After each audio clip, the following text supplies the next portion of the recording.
Քաղաքացին 208 միլիոն դրամին համարժեք 47.5 միլիոն ռուբլին օդային ճանապարհով Ռուսաստանից Հայաստան է բերել։ Երեք ռեպորտաժների լուրերի քանի դեպք է բացահայտվել վերջին շաբաթներին, բավականին արդյունավետ այդ ուղղությամբ աշխատում են, սահմանափակելու այսպես սև փողերի մուտքը Հայաստանի տնտեսություն եւ Հայաստանի քաղաքական դաշտ։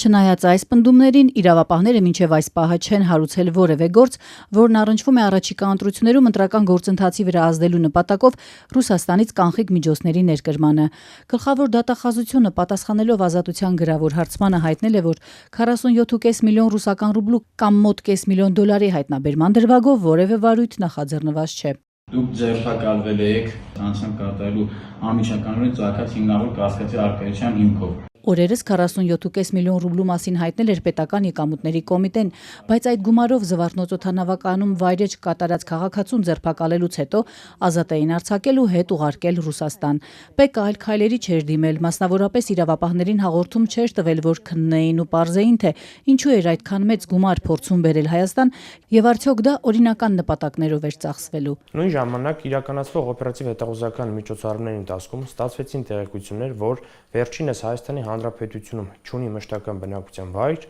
եւ նույն օրը պետք է հետ վերադառնար։ ՊԿ-ի գլխավոր օպերլիազոր Սամվել Նիկոյանն ասել էր, քաղաքացին չի հիմնավորել, թե ինչ ծագում ունի այդ գումարը եւ ինչ նպատակով էր բերում Հայաստան, այդ պատճառով էլ նրան հետ էին ուղարկել Ռուսաստան։ ՊԿ պաշտոնյա Աշոտ Մովսիսյանն էլ թվեր էր վկայակոչել, վերջին 1.5 ամսում արձանագրվել է խոշոր կանխիկ գումարների ներմուծման 9 դեպք։ Նշված անձինք բացատրական աշխատանքների արդյունքում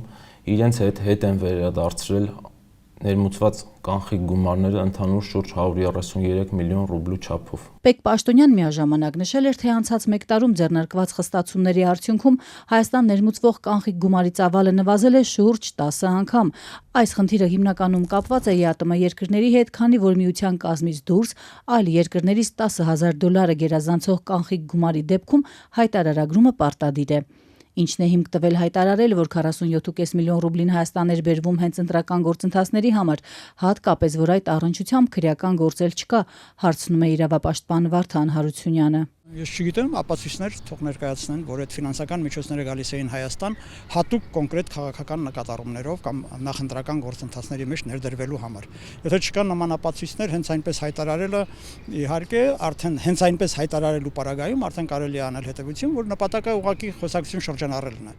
Իրավապաշտպանը չի բացառում Ռուսաստանի ազդեցությունը առաջիկա ընտրությունների հայաստանյան քաղաքական դաշտի, այդ թվում իշխանության վրա։ Միաժամանակ պնդում է, ընտրությունների հանդեպ վստահությունն ամրապնդելու համար ցանկացած մեղադրանքի հիմքում պետք է լինի փաստ ու ապացույց։